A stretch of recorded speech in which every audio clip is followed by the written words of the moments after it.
आंदोलन से संबंधित महत्वपूर्ण प्रश्नों को। सबसे पहले आइए बंगाल विभाजन और स्वदेशी आंदोलन से संबंधित महत्वपूर्ण प्रश्नों पर आते हैं। दोस्तों, प्रश्नों पर आने से पहले थोड़ा सा बंगाल विभाजन के बारे में जान लें। कर्जन ने 20 जुलाई 1905 को दोस्तों बंगाल विभाजन के निर्णय की घोषणा की और ये 16 अक्टूबर 1905 से विभाजन प्रभावी हुआ था। तो याद रखिएगा कि 20 जुलाई 1905 को बंगाल विभाजन के निर्णय की घोषणा की गई और 16 अक्टूबर 1905 से बंगाल विभाजन प्रभावी हुआ था। बंगाल विभाजन के दिन पूरे बंगाल में शोक दिवस के रूप में मनाया गया था और रविन्द्रनाथ टैगोर के सुझाव पर विभाजन के दिन संपूर्ण बंगाल में राखी दिवस के रूप में मनाया गया था। इसके अलावा दोस्तों लॉर्ड हार्डिंग द्वितीय के समय में 1911 में ये बंगाल विभाजन रद्द किया गया था। अब आइए प्रश्नों पर आते हैं। प्रश्न है कि बंगाल विभाजन के दिन को राखी दिवस के रूप में मनाने का आह्वान किसने किया था? रविंद्रनाथ टैगोर ने। अगला प्रश्न है कार्लाइल सर्कुलर का संबंध किससे है? तो आप जान लीजिए दोस्तों, कार्लाइल सर्कुलर ये बंगाल विभाजन विरोधी आंदोलन से संबंधित है और बंग भंग विरोधी आंदोलन के दौरान कार्लाइल सर्कुलर शिक्षण संस्थाओं से संबंधित था। इस बायकाट और स्वदेशी आंदोलन की जान छात्र और नौजवान थे, इसलिए सरकार ने छात्रों को इस आंदोलन से दूर करने के लिए जरूरी कदम उठाए थे। और कुछ महत्वपूर्ण तथ्य जो हैं आप जानिए कि 10 अक्टूबर 1905 को बंगाल सरकार की तरफ से सभी जिला मजिस्ट्रेट और कलेक्ट्रेटों के पास एक गुप्त गश्ती पत्र भेजा गया था। चूंकि इस पत्र पर बंगाल के कार्यवाहक चीफ सेक्रेटरी यानी मुख्य सचिव R.W. कार्लाइल के हस्ताक्षर थे, इसलिए ये कार्लाइल सर्कुलर के नाम से मशहूर है। इसके तहत जिला अधिकारियों को निर्देश दिया गया था कि बंगाल में सरकारी सहायता प्राप्त स्कूलों के प्राचार्यों को निर्देशित कर दिया जाए कि यदि उनके विद्यार्थी इस स्वदेशी आंदोलन में भाग लेते हैं तो उनकी सरकारी सहायता बंद कर दी जाएगी। कार्लाइल सर्कुलर के विरोध में कृष्णचंद्र मिश्र ने एंटी कार्लाइल सर्कुलर जारी किया था, जिसके सचिव सचिंद्र प्रसाद बसु थे। इसके अलावा सविनय अवज्ञा आंदोलन के दौरान असम में कनिंघम सर्कुलर जारी हुआ था। तो याद रखिएगा दोस्तों, कार्लाइल सर्कुलर का संबंध शिक्षण संस्थाओं से संबंधित था और ये सर्कुलर बंगाल विभाजन विरोधी आंदोलन से संबंधित था। कुल मिलाकर इसमें जो महत्वपूर्ण तथ्य ये है कि इसमें ऐसे सरकारी शिक्षण संस्थाओं से जो छात्र हैं उनको इस आंदोलन में भाग न लिए जाने के लिए निर्देशित किया गया था, जिलाधिकारियों को और उन स्कूलों के प्राचार्यों को। अगला प्रश्न है स्वतंत्रता संघर्ष के संबंध में सत्य क्या है? तो सही है कि 1905 में बंगाल का विभाजन हुआ और मार्ले मिंटो सुधारों के द्वारा मुस्लिमों को स्वतंत्र चुनाव का अधिकार मिला था। अगला प्रश्न है दोस्तों बंगाल का विभाजन कब हुआ था? तो ये 1905 में हुआ था बंगाल का विभाजन। और आप जान लीजिए कि 20 जुलाई 1905 को बंगाल के गवर्नर लॉर्ड कर्जन के द्वारा बंगाल विभाजन का निर्णय लिया गया था और 16 अक्टूबर 1905 को विभाजन प्रभावी हो गया था। अगला प्रश्न है स्वदेशी आंदोलन में विशिष्ट भूमिका निभाने वाले लोग कौन थे? तो उत्तर है दोस्तों स्वदेशी आंदोलन में विशिष्ट भूमिका निभाने वाले बंगाल के छात्र और नौजवान थे। दोस्तों 7 अगस्त 1905 देखिए 16 अक्टूबर 1905 से विभाजन प्रभावी हुआ था। हालांकि 20 जुलाई 1905 को बंगाल विभाजन की घोषणा कर दी गई थी और इसी के विरोध में 7 अगस्त 1905 को कलकत्ता के टाउन हॉल में स्वदेशी आंदोलन की मुख्य भूमिका बंगाल के छात्रों की रही। स्वदेशी आंदोलन का सबसे अधिक प्रभाव सांस्कृतिक क्षेत्र पर पड़ा था और इस आंदोलन की एक महत्वपूर्ण विशेषता ये थी कि महिलाओं ने इसमें सक्रिय रूप से भाग लिया था। ये आंदोलन बंगाल के किसानों को तो प्रभावित नहीं कर सका था, लेकिन शहरों के उच्च और मध्यम वर्ग को प्रभावित किया और इसमें शहरी उच्च और मध्यम वर्ग के छात्र और नौजवान शामिल थे। अगला प्रश्न है बंगाल प्रेसिडेंसी से बिहार किस सन में पृथक होकर एक अलग प्रांत बना था? तो 1936 में। और एक महत्वपूर्ण प्रश्न कि बंगाल विभाजन को रद्द कब किया गया था? तो जान लीजिए दोस्तों 1911 में, दिसंबर 1911 में बंगाल विभाजन को रद्द किया गया था।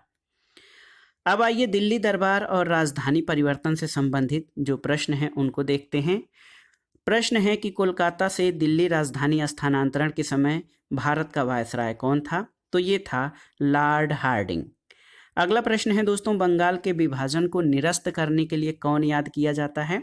तो लॉर्ड हार्डिंग द्वितीय के समय में 1911 में बंगाल विभाजन रद्द किया गया था।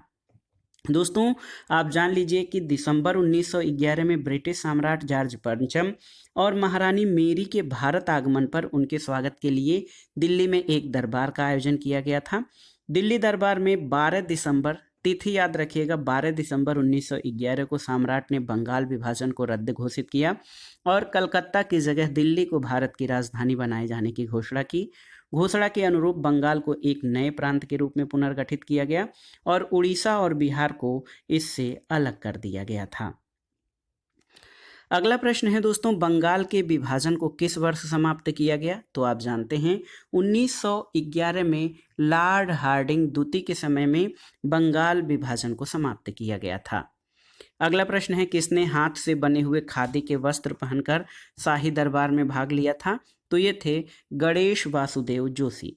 दोस्तों गणेश वासुदेव जोशी महाराष्ट्र के समाज सुधारक और सामाजिक कार्यकर्ता थे।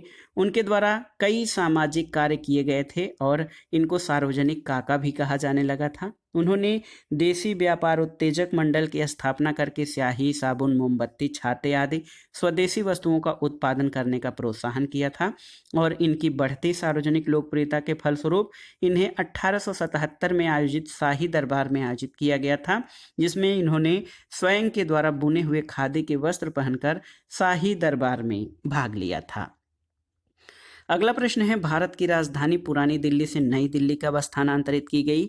तो ये था 13 फरवरी 1931 को दोस्तों भारत की राजधानी नई दिल्ली से जो है पुरानी दिल्ली से नई दिल्ली स्थानांतरित की गई थी। अब आते हैं कांग्रेस के लखनऊ अधिवेशन पर। 1916 में दोस्तों कांग्रेस के लखनऊ अधिवेशन में कांग्रेस के दोनों पक्ष जो उग्रपंथी यानी गर्मपंथी थे और नरमपंथी दोनों एक हो गए और 1916 के लखनऊ अधिवेशन में कांग्रेस ने मुस्लिम लीग के साथ राजनीतिक क्षेत्र में एक दूसरे का सहयोग करने के संबंध में समझौता किया था। और एक और महत्वपूर्ण तथ्य कि मुस्लिम लीग और कांग्रेस के मध्य समझौता एनी बेसेंट के प्रयासों से हुआ था।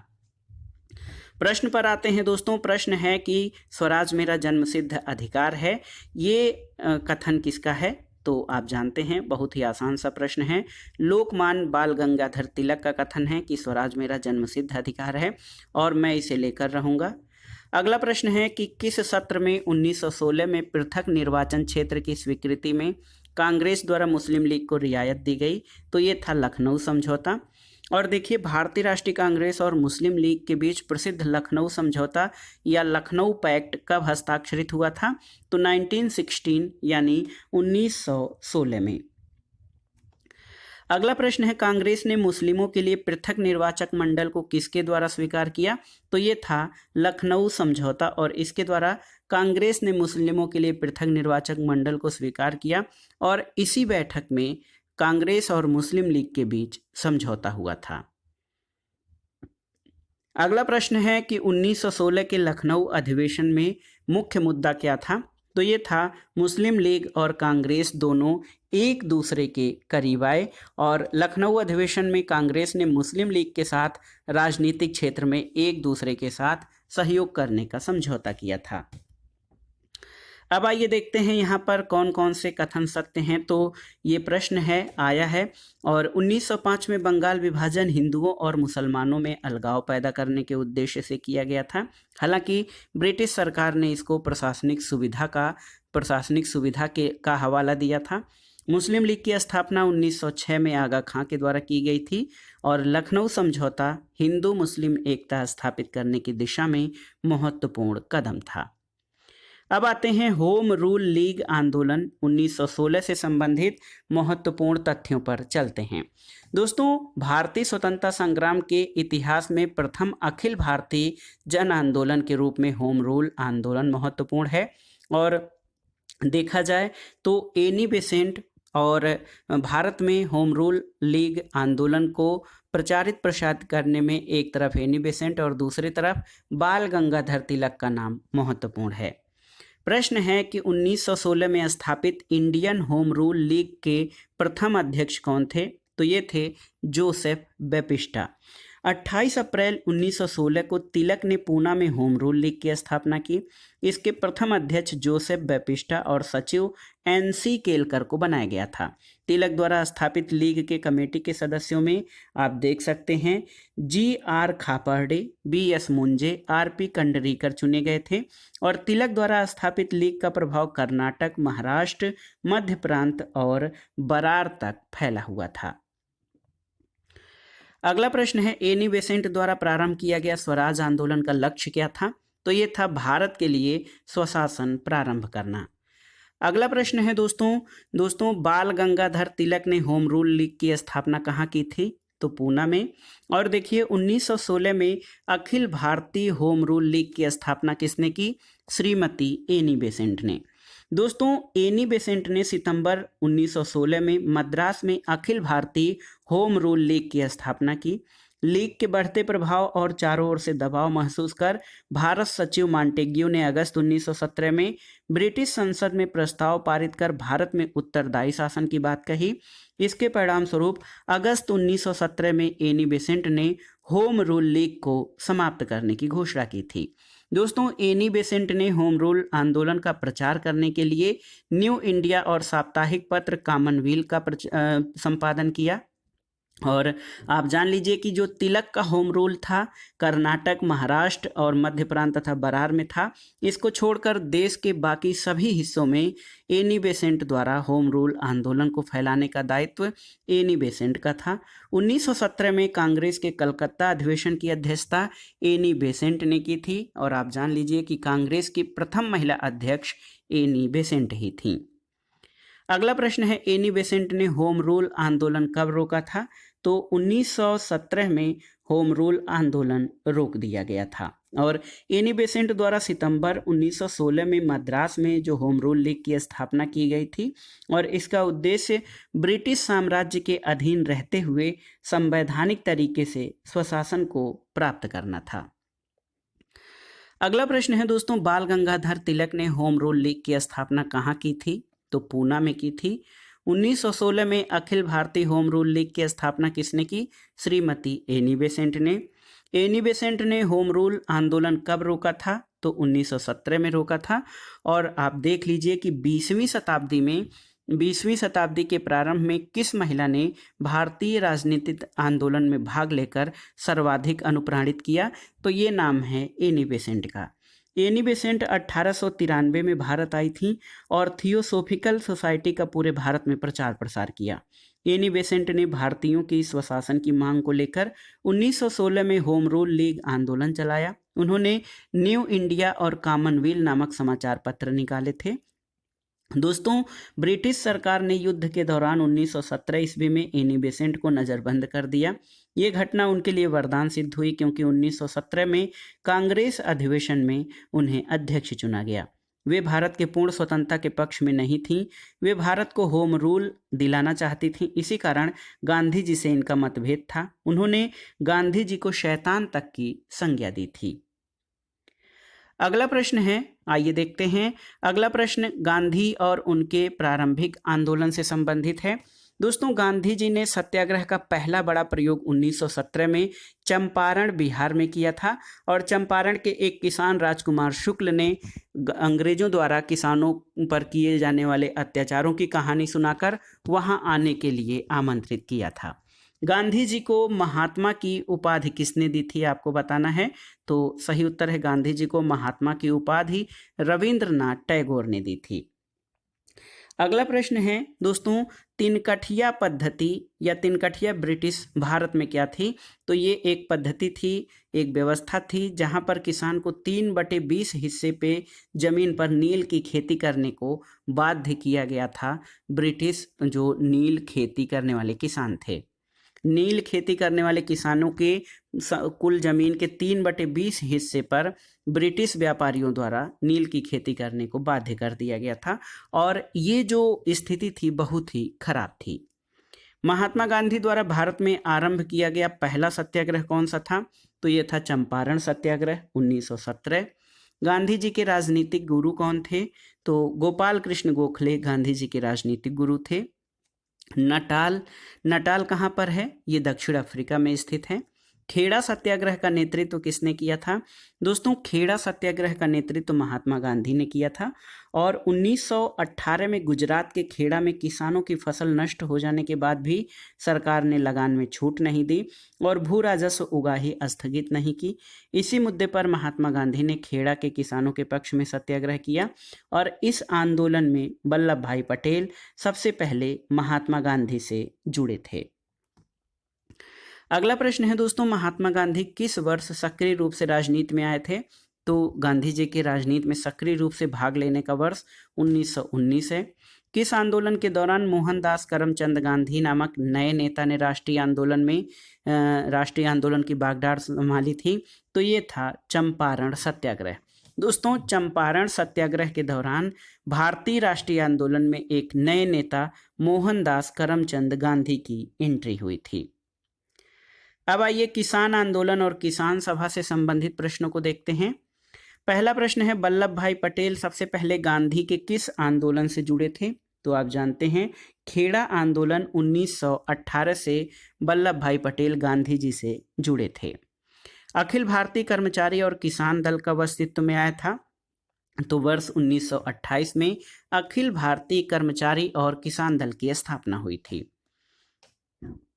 अगला प्रश्न है दोस्तों, किस आंदोलन में वल्लभ भाई पटेल महत्वपूर्ण नेता के रूप में उभरे और सरदार की उपाधि से सम्मानित हुए थे? तो ये था बारदोली सत्याग्रह। और आप जान लीजिए, बारदोली सत्याग्रह में सरदार पटेल की महत्वपूर्ण भूमिका थी और बारदोली की महिलाओं की ओर से उनको ये सम्मान या सरदार की उपाधि महात्मा गांधी ने दी थी। अगला प्रश्न है दोस्तों, मोपला विद्रोह कहाँ हुआ था? तो ये केरल में हुआ था। आपके लिए प्रश्न है कि ये कब हुआ था? इस प्रश्न का उत्तर आपको कमेंट बॉक्स में बताना है। अगला प्रश्न है, बहावी आंदोलन को किसने पवित्र युद्ध कहा था? तो सैयद अहमद बरेलवी ने। दोस्तों, सैयद अहमद बरेलवी ने बहावी आंदोलन को पवित्र युद्ध कहा था। अगला प्रश्न है, हाली पद्धति किससे संबंधित था? तो हाली पद्धति का संबंध एक प्रकार से बंधुआ मजदूरी से था। इलाहाबाद में 1935 में हुई उत्तर प्रदेश किसान कॉन्फ्रेंस के अध्यक्ष कौन थे? तो ये थे वल्लभ भाई पटेल।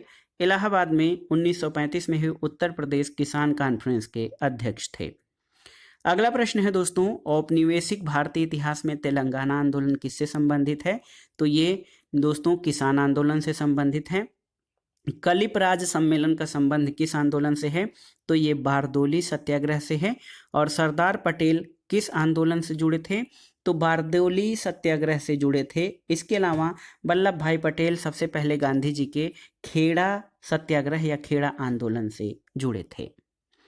अब आइए देखते हैं ट्रेड यूनियन और साम्यवादी दल से संबंधित महत्वपूर्ण तथ्यों को। प्रश्न है दोस्तों, 1929 में नागपुर में आयोजित all India trade union Congress का अध्यक्ष कौन था? 1929 में नागपुर अधिवेशन में दोस्तों कौन था all India trade union Congress का अध्यक्ष? तो ये थे जवाहरलाल नेहरू। दोस्तों, आप जान लीजिए कि भारत में trade union Congress, Akhil Bharatiya trade union Congress की स्थापना NM जोशी के द्वारा 31 अक्टूबर 1920 को की गई थी। कहाँ पर? बम्बई में। इसकी स्थापना का कारण 1919 में अंतर्राष्ट्रीय श्रम संगठन की स्थापना थी, इसलिए भारतीय श्रमिक संगठनों ने आपस में संगठित होने का फैसला किया। इसके प्रथम अध्यक्ष लाला लाजपत राय थे और उपाध्यक्ष जोसेफ बैप्टिस्टा। महामंत्री कौन थे? दीवान चमन लाल बजाज थे। और इस संगठन का प्रथम विभाजन 1929 में नागपुर अधिवेशन में हुआ था। इस समय जवाहरलाल नेहरू इसके अध्यक्ष थे। तो याद रखिएगा, 1929 में नागपुर में आयोजित all India trade union Congress के अध्यक्ष जवाहरलाल नेहरू थे। अखिल भारतीय व्यापार संघ कांग्रेस का प्रथम महामंत्री कौन था? तो ये दीवान चमन लाल थे। याद रखिएगा, दीवान चमन लाल बजाज अखिल भारतीय व्यापार संघ कांग्रेस के प्रथम महामंत्री थे। अगला प्रश्न है, अहमदाबाद टेक्सटाइल लेबर एसोसिएशन की स्थापना किसके द्वारा? तो ये महात्मा गांधी के द्वारा की गई थी। यहाँ पर कुछ व्यक्तित्व के नाम दिए गए हैं और आपको बताना है कि कौन इनमें से भारत में मजदूर संघ आंदोलन से जुड़े थे। देखिए बीपी वाडिया और एनएम जोशी। दोस्तों बीपी वाडिया और एनएम जोशी भारत में मजदूर संघ आंदोलन से जुड़े थे। अगला प्रश्न है, all India trade union Congress के बंबई अधिवेशन की अध्यक्षता किसने की थी? तो लाला लाजपत राय ने। दोस्तों 31 अक्टूबर 1920 में all India trade union Congress की स्थापना की गई थी और इसके प्रथम अध्यक्ष लाला लाजपत राय थे। और यही प्रश्न फिर से पूछा गया है कि 1920 में दोस्तों बंबई में हुए अखिल भारतीय ट्रेड यूनियन कांग्रेस के प्रथम अधिवेशन की अध्यक्षता किसने की थी? लाला लाजपत राय ने। तो ये था आज का वीडियो। इसमें आपने आधुनिक भारत के इतिहास के अंतर्गत भारतीय राष्ट्रीय आंदोलन से संबंधित बंगाल विभाजन और स्वदेशी आंदोलन, दिल्ली दरबार और राजधानी परिवर्तन, कांग्रेस का लखनऊ अधिवेशन, होम रूल आंदोलन, गांधी जी के प्रारंभिक आंदोलन, किसान आंदोलन और ट्रेड यूनियन कांग्रेस से संबंधित महत्वपूर्ण प्रश्नों को पढ़ा। ये प्रश्न आपके आगामी विभिन्न परीक्षाओं जैसे शिक्षक भर्ती परीक्षाओं और विभिन्न परीक्षाओं के सामान्य अध्ययन के आधुनिक भारत इतिहास खंड के लिए बहुत ही उपयोगी हैं। आप इन प्रश्नों को तैयार कर लीजिएगा। वीडियो आपको कैसा लगा हमें कमेंट बॉक्स में ज़रूर बताइएगा। वीडियो को लाइक करें, शेयर करें और इस चैनल मार्गदर्शन फॉर सिविल सर्विसेज को सब्सक्राइब करें। वीडियो देखने के लिए धन्यवाद दोस्तों। नमस्कार।